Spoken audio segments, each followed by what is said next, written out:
You're listening to the all-new Don and Mike Show reunion podcast from ExhibitCityNews.com. For 5.5 years, the Don and Mike Show was a podcast staple for the trade show, live event, and experiential marketing industries in today's world. Your hosts, as always, are Don Savela, owner and publisher of Exhibit City News in Las Vegas, and Mike Morrison, Vice President of Sales at WS Display. The reunion kicks off right after this short break. Need a presenter? Your Event Audio has you covered. Closed-circuit audio equipment with turnkey operation at your trade show booth, live event, or private event. YourEventAudio.com is the place to go. DJ services, MC talent, and a whole lot more. Check out YourEventAudio.com today. What's happening, everybody? This is kind of a bit of a change. Normally, this show would be Trade Shows Unhinged with Mike Morrison and Todd Nall. Unfortunately, we had to make another shift on the fly because that's kind of how our industry does, right? It's just how we operate. It's our MO. It's our method of operation. We're always changing things. As a matter of fact, our next Don and Mike show, as we announced last week, was going to be a throwback show that would be next week. And now I got to go back and redo it all again because we're live this week. But so you get double whammy, you get double bang for your buck. I don't know what that means, but what you've got is the Don and Mike Show reunion podcast for November the 15th, 2024. I'm Mike Morrison, VP of Sales for WS Display and co-host of the show. As you're watching there on the screen, you see, what in the world did that come from? A bunch of balloons pop up. And I haven't seen that little addition yet. That you could do with that. But that's Don Savela. He's the publisher, founder, everything at ExhibitCityNews.com over at the world headquarters in Las Vegas. What was that you just pushed? You know, I don't think I pushed anything. Maybe it's like that facial recognition blended with a little AI or something. Oh, I think you're lying, but that's that's okay. Yes, you did something there because a bunch of balloons just popped up. And, you know, what happens there, somebody's pushing a lot of buttons. And, you know, I'm not AI. I am not that guy. I am the boomer in the room that's behind the times. But so I do things the old-fashioned way. I just don't do those types of things. But it is Friday, and we appreciate you taking part. Actually, it was a good time to do this show. Last week, I was in Pennsylvania while Don was in Vegas, and we talked a lot about the election, the results of the election. So this week, and we couldn't get Tommy Goodwin last week from the ECA, the Exhibitions, Conferences, and Alliance, to come on because he actually had a family issue he had to deal with. And however, we were able to link up with him this week. And just earlier, I was able to sit down with Tommy, and we actually broke down all the aspects of the election, how it shook out, and more importantly, how our listeners within our industries of trade shows, live events, and experiential marketing are going to fare out, Don, with this so that we can kind of describe what to expect in these upcoming months. So I think that's important, and I'm glad we were able to do that. Without a doubt, Mike, everything from the tax reform that you guys talk about, from the future workforce stuff with the Pell Grants and the college saving plans that can be used for tech schools and other things, right down through deregulation and what that means to our industry, to business owners, and down to the workforce. It's a lot. It was a lot that we broke out. It's about a 20-minute talk. It's going to be a real good session on this week's Don and Mike Show reunion podcast. But if you haven't been to Exhibit City News lately, I wanted to use this moment to talk about 3 of the top stories that you can go to right there at the landing page and see it. And right here on the screen, I'm showing it to you right now. First of all, you see there in the middle, there's Steelhead Productions welcomes community to their new Las Vegas facility with a grand opening celebration. That's important because I remember the first facility or their previous facility, kind of in a Butler building style work manufacturing park down there south of the Strip. Gone down there several times, and now apparently, Don, they've opened up a new footprint down there, expanded obviously in size. You said, I believe, around 117,000 square foot, I believe. Yeah, exactly, Mike. We had 3 of our staff there for the official, grand opening, and reports back from both our staff and others in attendance is it was one of the really better put together grand opening events in terms of the food and the music, and there was an energy in the air, and they were giving tours of the facility, and what a thing to be able to watch a company grow through. I think it's their 6th facility, if I'm correct, going back to where they originated in the Pacific Northwest. I could be wrong with that, but either way, it's a fascinating story, and people should go check it out, either in our hard copy or I think, no, it's only in our digital, exhibitcitynews.com.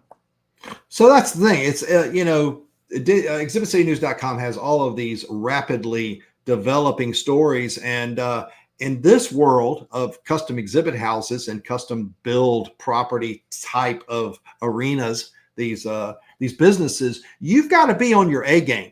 You've always got to be putting your best foot forward. When you walked into Steelhead, it was always about prim and proper. You knew exactly what you were getting. It's a top grade A, top of the line exhibit building company, display building company. And I'm sure they're going to hold up to that even in their new facility as they expand there in Las Vegas, where we all know everything happens, right? Another story of interest is, and I love the headline because I knew right after I read it, this had to be an international writer. Because nobody uses the word stand building or phrase stand building except for the international world. And the headline is Global Price Disparities in the Stand Building Industry. And this is Paco Collazo, owner of Happy Exhibits, but is also, gravitated to and is known within the Mexican community.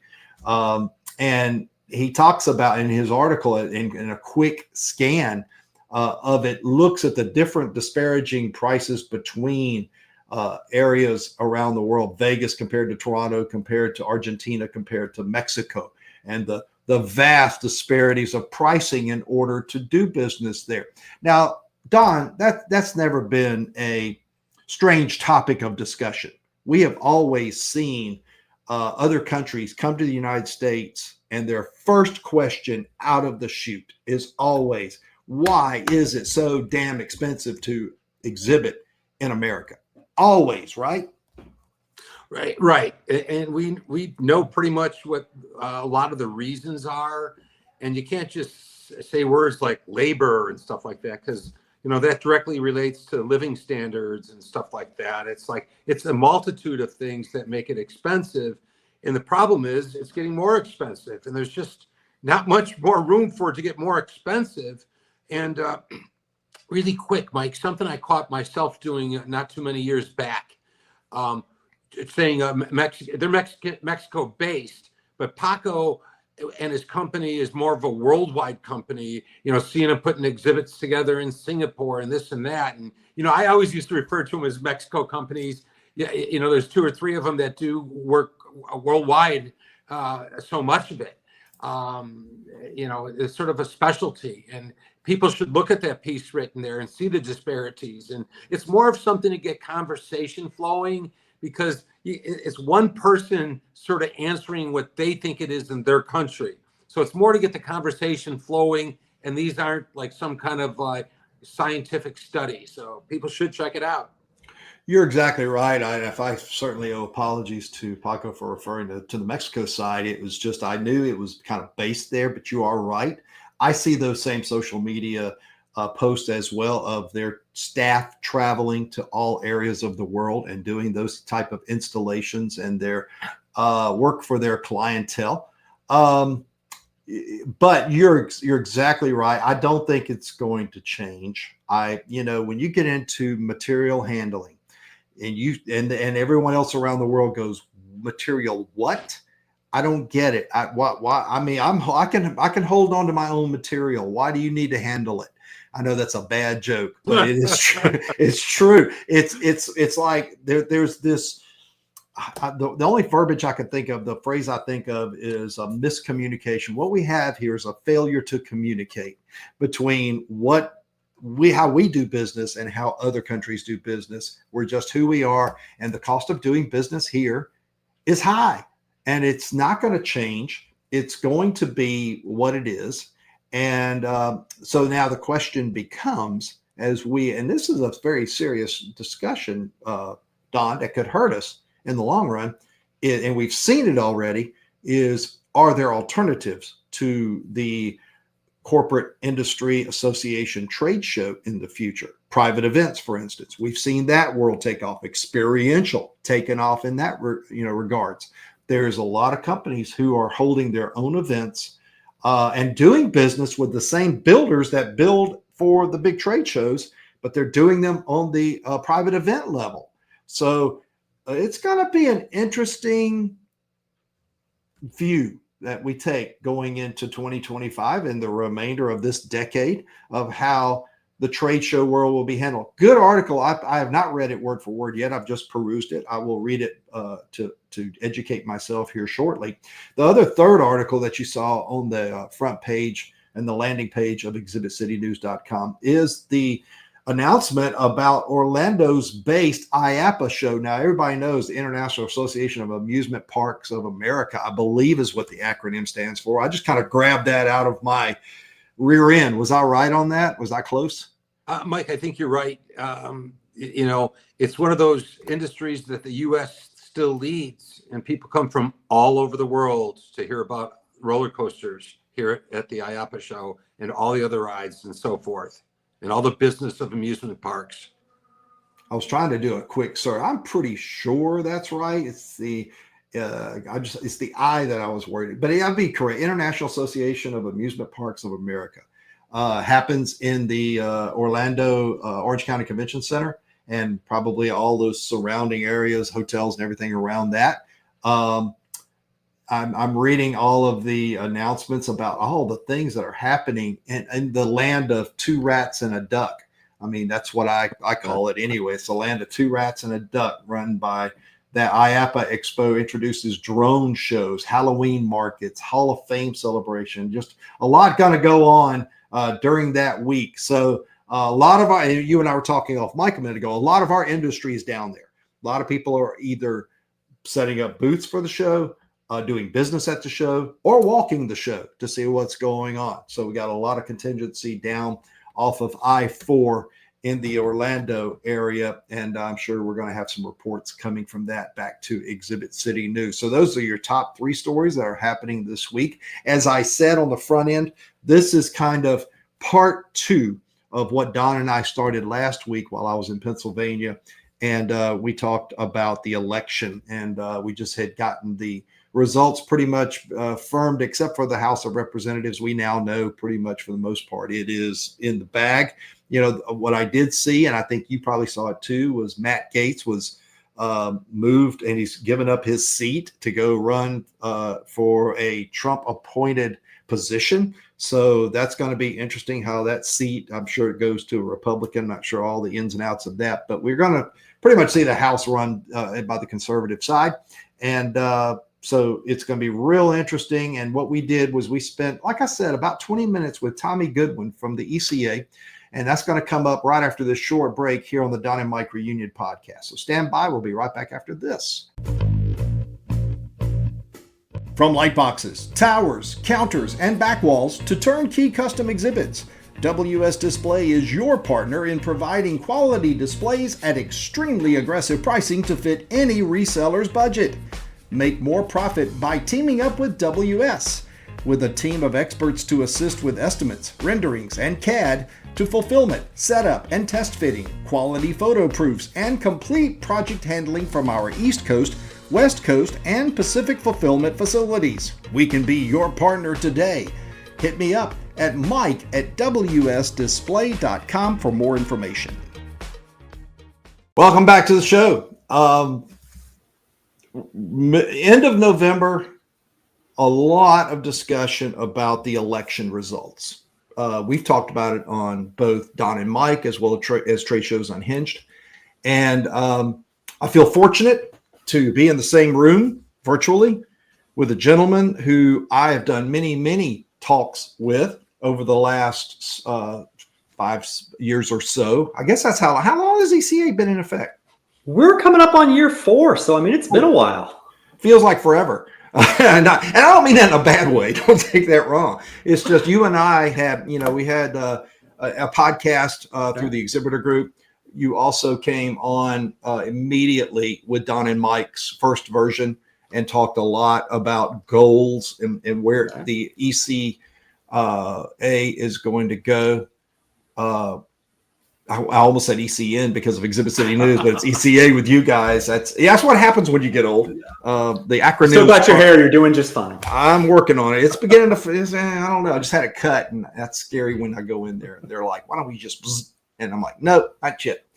Tommy Goodwin, Executive Vice President of the ECA, joins me. The Exhibition Conferences Alliance. I'm gonna get it right. I promise I will. I'm just as rattled as the world is right now, Tommy. It's good to have you again. That we were talking offline before we came on and catching up because it's been a while. I got to tell you, this is like old timers day at the ballpark, right? We did this for a while, and now I get to come back. They're going to let me put the jersey on and trot me out before the game and let me wave to the crowd. So this is like old times. I love it. It's kind of like Don and Mike Hall of Fame. You're definitely one of those folks. Let's just dive. Okay, let's go into the 800-pound elephant in the room, and that is the results of the election are final. It is a sweep for the red team. The presidency is Republican, so is the House and the Senate, and you have a Supreme Court that is heavily favored in the conservative manner, and it looks like all checks and balances, at least on a piece of paper, are now gone. So maybe there's truth to that, maybe there's not. It just depends on who you're talking to. So let's get into the good, the bad, and the ugly for our industry right off the bat. Why don't you give us a Clef Note version of what's going on and what to expect in 2025? So here we are a little bit after the election, and I think the results were a little more overwhelming than I think most of the pundit class here in DC expected. I think most people expected that it was going to be some form of divided government, whether that was the president or the House or whatever the case may be. But no, you're right. The red wave hit the beach, and it is going to be all Republican control. We haven't fully called the House yet, but it looks like they're going to wind up with between maybe about a 3 to 5 seat majority over there. And we can talk about what that means because it's going to be very interesting over there next year. But I think it's like after any election, right? There's good, there's opportunity, and there's challenge. And, it was like that 4 years ago, and it's going to be like that now. So I think it's more of the same. I just think, maybe the opportunity areas change a little bit, and the areas that we're kind of putting on the far stretches of the radar, those might be a little different too. So let's talk about the good. You and I were offline talking specifically about tax reform and the workforce and how advocacy looks rolling forward into next year with these new administrations and how things are going. Kind of give us a Reader's Digest on that. Let us know what that looks like. So on tax, they're calling it here in DC the Super Bowl of tax, and here's why. Folks might remember back in 2017, it was actually at the end of the first year of Donald Trump's first term, they passed some legislation called the Tax Cuts and Jobs Act. It reduced corporate income tax rates, it reduced individual income tax rates, and had a couple other pieces and parts in there. Well, here's the little trick in Washington, D.C. Most of the time, tax policy is not permanent. They do it for a certain period of time, and that's because the way there's like a wonky way they keep score and cost all these things out on Capitol Hill. Well, most of the pieces of the Tax Cuts and Jobs Act, including the one that dropped the individual taxes for everybody listening to this podcast, expire at the end of next year. And so that creates what we call here in Washington, D.C. a cliff. If you've watched the news, you might know that Congress doesn't always act until it absolutely has to. And so to keep everybody in America's taxes from going up at the end of next year, they have to do a tax bill by the end of next year. And so, the corporate tax rates are going to stay the same. The individual tax rates are up for grabs. And you might kind of sit there and hear that and go, okay, well, how does it impact the industry? Here's how. There's a group called the Joint Committee of Taxation on Capitol Hill. They are the tax scorekeepers. And most tax bills are done for about 10 years. This one happened to be done for 8. And they said that to keep the tax bill going for another 10 years the way it is right now, it is going to cost the federal government $4.6 trillion. Now, what's the old John McCain line, right? You can't compare Congress to drunken sailors because it insults drunken sailors. Well, when you get to $4.6 trillion, even our eyebrows here in Washington, D.C. start to go up.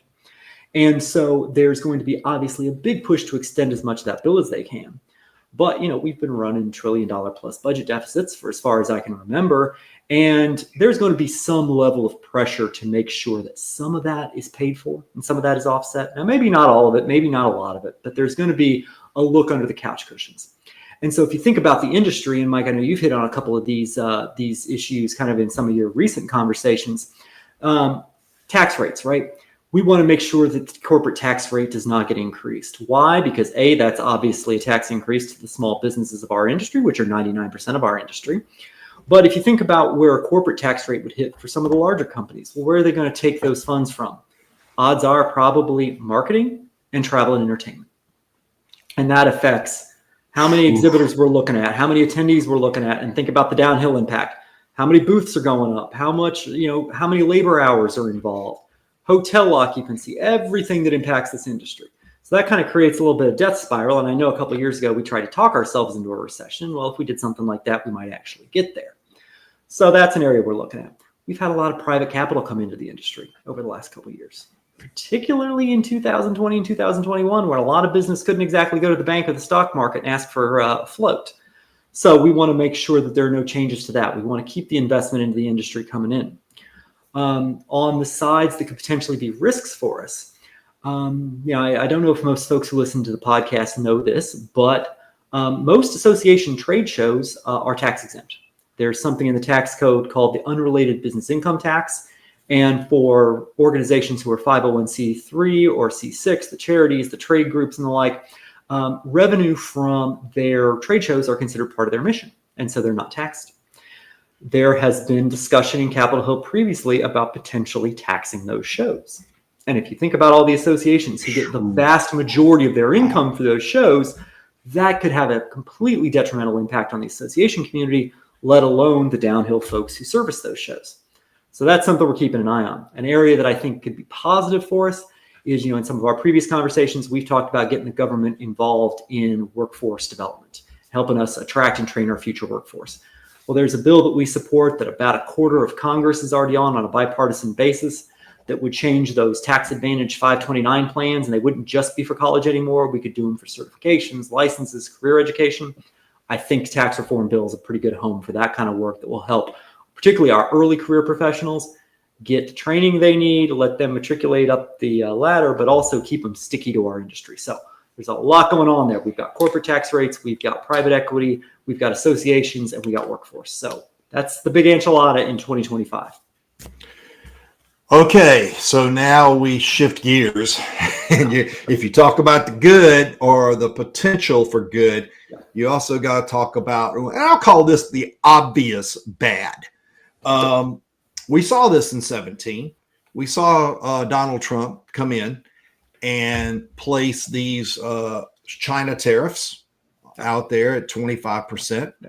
And we fought and we scraped and we scrapped and we yelled and screamed. And the big thing that was shocking, it wasn't shocking, was that when the transition of power changed and Biden came in, those tariffs stayed and there was no change. And I don't know if we didn't aggressively go after it or if we tried, it just didn't. I seem to remember having conversations during the advocacy days and all of these other meetings, but it just never, it's like once it gets instilled, in my opinion, well, that's revenue. Why would we want to change that? And then, of course, we did have some uneasy activity that happened between China and the U.S. So here we go again. Now you've got a president re-upping for another term, and he's a tariff-minded individual for being nice and calling it that. And offline, we're talking about possibilities of even an extension or even a deeper amount of money of tariffs being charged. So I'll just turn it over to you and let you kind of sum that up for us. Yeah, so there's an old saying when it comes to politics that history it may not repeat, but oftentimes it rhymes. And I think with having a president coming back into office who served for 4 years, you've got a track record to be able to look at and to understand where the bogeys might be. And you sort of brought up China. Here in Washington, D.C., most policymakers up on Capitol Hill can't agree on what day it is. But one thing they can agree on is being tough on China. And that is something that is truly bipartisan. That is Republican, Democrat, liberal, conservative, red, blue, however you want to divide it. And you're right. When the Biden administration came in, they kept most of those tariffs. Earlier this year, they even increased some of them. So there is a very strong anti-free trade headwind in Washington, D.C. right now. And that is something that definitely we're keeping an eye on. If you recall seeing any of the Trump rallies or any of the news coverage throughout the election cycle, he talked very frequently about tariffs, whether that was increasing tariffs on China, adding tariffs to any product that comes into the country. President-elect Trump believes very strongly on American manufacturing and making as much as we can here as possible. And I don't know that that was necessarily that different than the Biden administration. Look at the Chips and Science Act and some of the policies they put into place. There is a very strong desire to reshore manufacturing here in the United States. Now, with the tariffs, one very, very interesting quirk around that is, we talked about tax reform and workforce. We got to go up to Capitol Hill. We got to get a bill. The president signs it into law. President-elect Trump has all the statutory authority he needs on day one to apply universal tariffs. That is not something that Capitol Hill can weigh in on. That is not something that there's checks and balances on. That is something that really going back, frankly, to the 1970s has been in statutory language, that the president has the authority in his administration to apply tariffs without the express authority of Congress. So that's something to keep an eye on. Very similar to what we saw also back in 2017 and during the early days of the Trump administration, where there were some travel restrictions put into place on certain countries. That is something that the president can act on without Congress's express authority. That's written into law already. And so if you think about some of the work that ECA's done, and if you've heard some of our earlier conversations about visas, we got $50 million for the State Department this year to work through visa backlogs. And as we sit here, Mexico wait times are down almost 70% since that money came around. So we've made a ton of progress there. Yeah. And that's an area we certainly don't want to see any backsliding on. So if you're looking for things that you might want to keep an eye out on that could really impact the industry, I would think it's making sure that we can keep all of our international exhibitors and attendees here, and making sure that we can bring all the ones who are still facing visa delays back, and making sure that we protect against widespread tariffs on all the items that this industry imports and ships that, make trade shows go.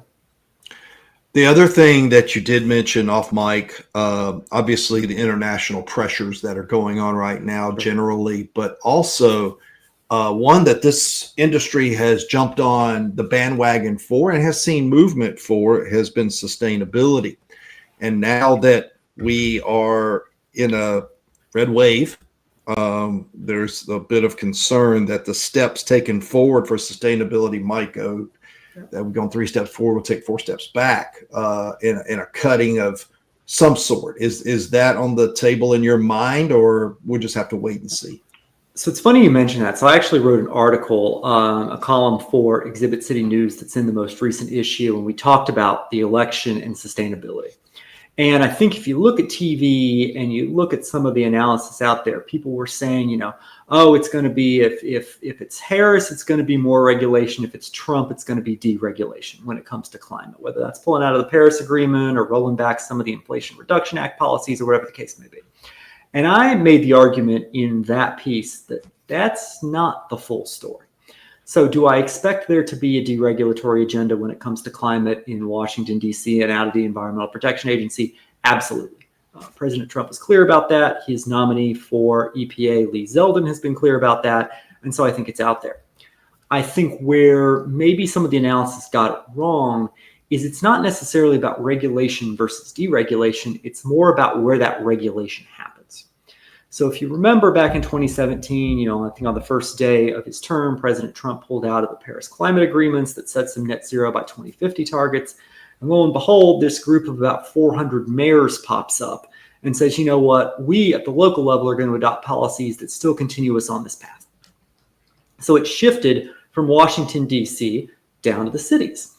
And if you kind of reflect back to 2020, you might remember seeing in the news that Gavin Newsom out in California, governor, puts an executive order into place that says, we're going to stop selling cars that just run on gas here in California by 2035. And that's what that in that same executive order, if folks who are listening know about, California phasing out propane powered forklifts, that's all part of the same thing. Right. So you've got states and cities acting when Washington, D.C. doesn't. And so what I expect to see over the next 4 years is going to be a flurry of activity in states and cities, particularly those in states at the state level where you've got a Democratic governor and a Democratic legislature.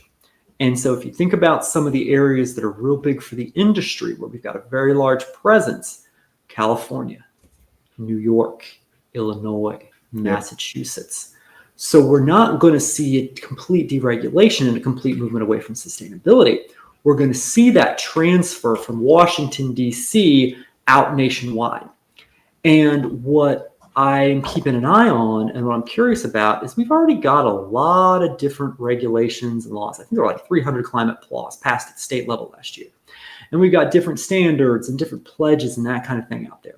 So you've already got, our general services contractors, our booth building friends and others who are playing by different playbooks depending on where they are. Right. And that's compliance. That's extra cost. That's extra man hours, whatever the case may be. I would expect to see a movement to see that increase over the next few years. Because this market, right? This is an industry. If you run market, you run one market, right? It is different to run a trade show in New York than it is in Las Vegas. We all Absolutely. Yep. And so I would expect to see those differences begin to accelerate even further. And so you might be playing by a different set of rules in California in 2027 than you are in 2024. And so that's one of the things we're going to be keeping an eye on. We talk about, ECA being a presence in Washington, D.C., and we are. That's where I live. That's where I sit. But we're doing this nationwide. And so we've been involved in some of the environmental stuff in California. I would imagine this is going to be an area that ECA is going to be very active in, less so here in Washington, D.C., but more coast to coast, border to border. Let's wrap it up with this, and I may be off base with this statement. You can correct me if I'm wrong.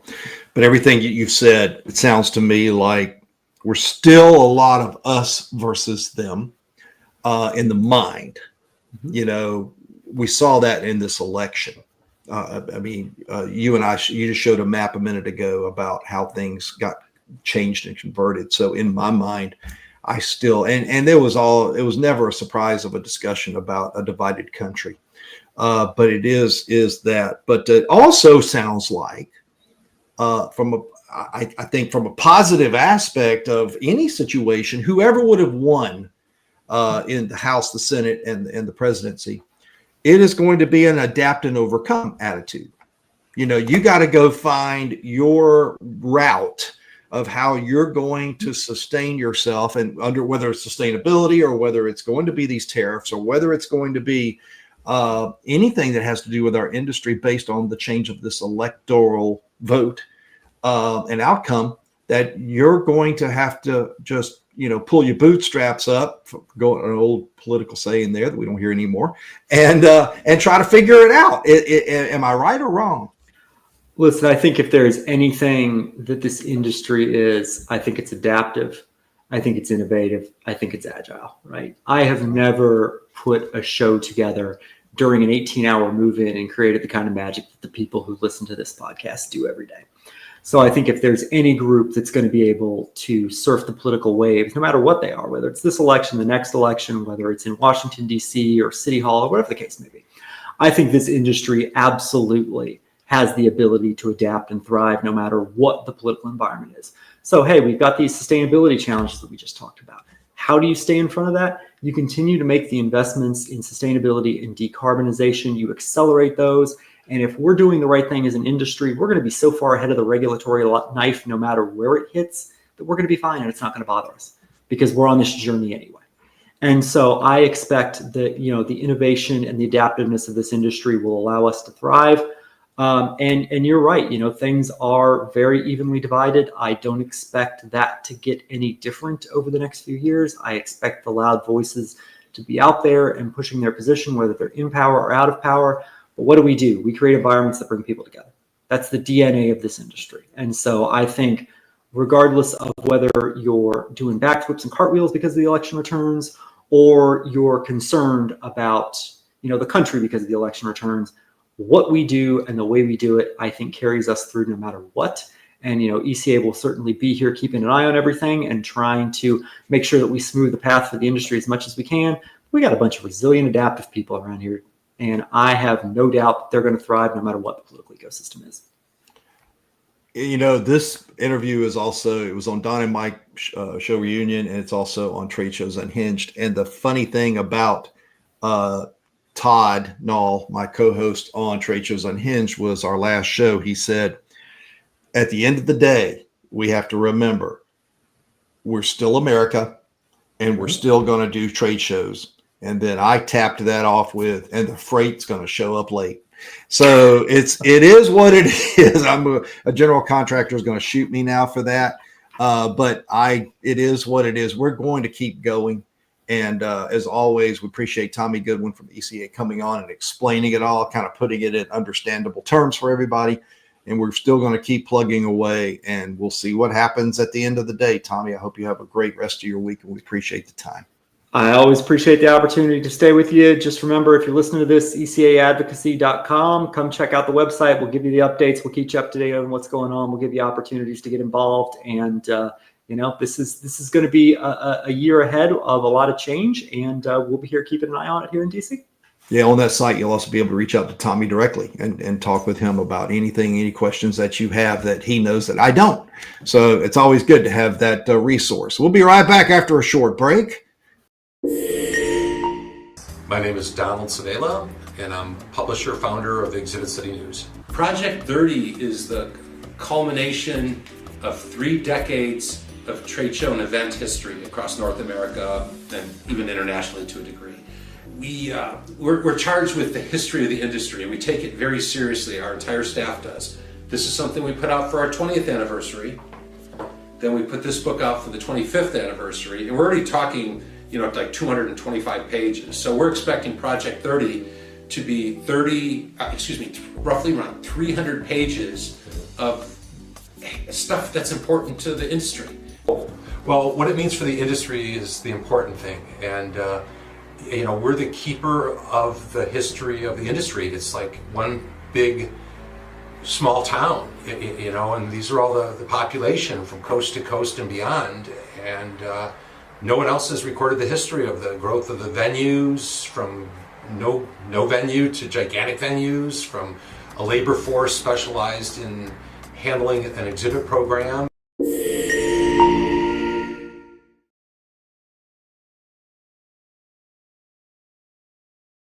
Hey, welcome back to the Don and Mike Show reunion podcast. And Tommy Goodwin giving it to you straight, telling you the stuff you need to know happening industry-wide. Some affects you, some it doesn't. But if it affects the industry, it affects you. And Mike, some of that stuff is good from the ECA. What do you think? Oh, it really is. I've known Tommy. Tommy brags a lot about us, which is funny. Because when he first started with ECA, and by the way, if I go back in my edits and find out that I said ECN in place of ECA, hopefully you know what I'm talking about. But it is ECA, the Exhibitions and Conferences Alliance, and he brags about, he got his start on our podcast, years ago when we first started. So I really do appreciate the relationship that I have with Tommy. We're both big Auburn fans. He graduated with his post graduate degree from Auburn University. So we have a lot in common there, but he's just a really astute, smart individual that knows and has his hands around our industry and knows a lot. So yeah, it was really good to have him on and to talk about those points. At the end of the day, we summarized it, and I wrote this down. It's like, at the end of the day, we adapt and we overcome. At the end of the day, it's going to be, we're going to wake up and we're going to be America. We're going to do trade shows and the freight's going to be late. But the bottom line is we're going to keep on going. And, we've gone through, you've heard it as well as I have, the last 12 out of 16 years have been Democratic-led government. And we've been able to have, good shows. And we had 4 years in that where we had good shows and we had good events. And now we're going to expect the next 4 years to be that way as well. Might look a little different, but we're going to keep on going, right? We just can't give up. No, Mike, we're here just to report the news, and glad the election's over and the industry finds a way to persevere.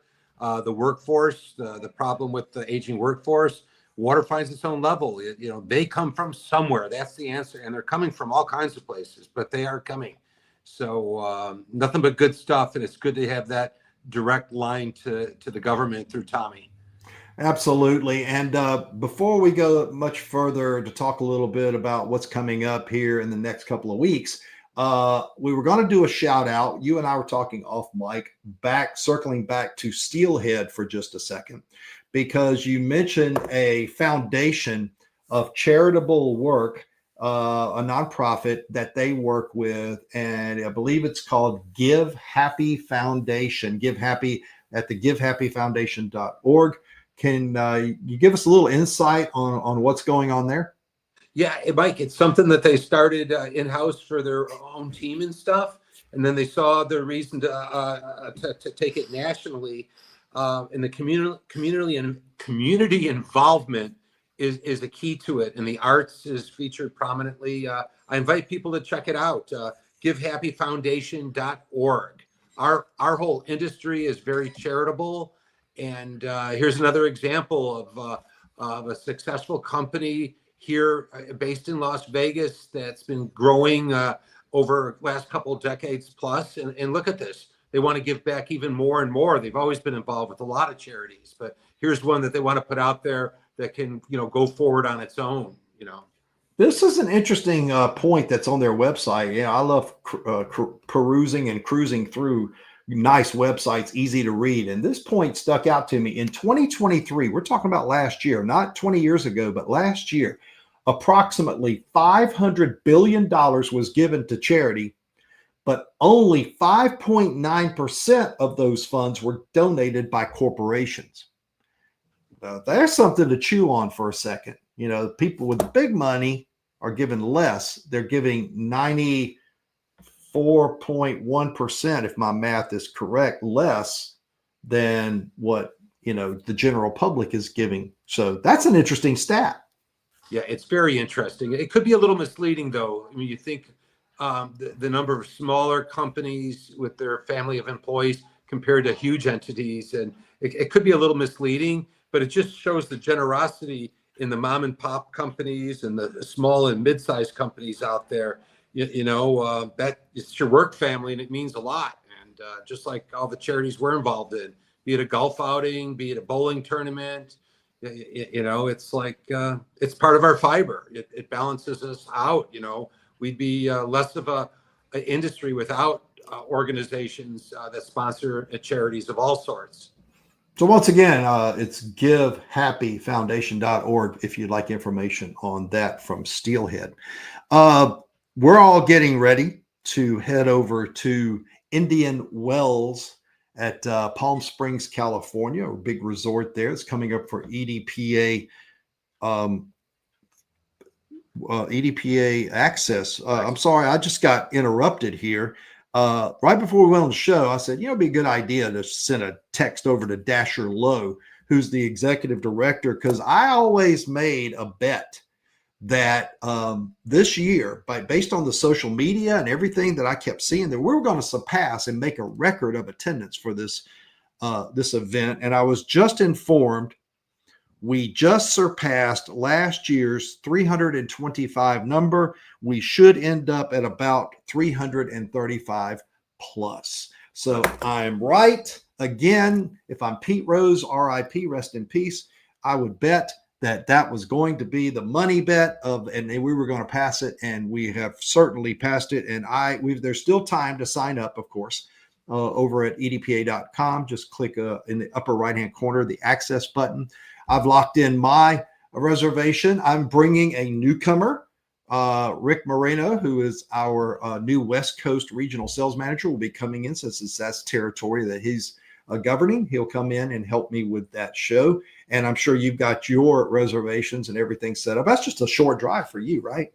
Yeah, we can get to Palm Springs in just under 4 hours, cutting through the desert without going down closer to LA and then coming back from the west, which is the expressway to go there. But yeah, we'll be out there in force, like at least 3 or 4 of our staff. And then right after that, almost, will be IAEE Expo, and we'll have 5 of us out there. We're exhibiting there at the LA Convention Center. Well, there you go. So there's a lot of things happening coming up from the Don and Mike Reunion podcast.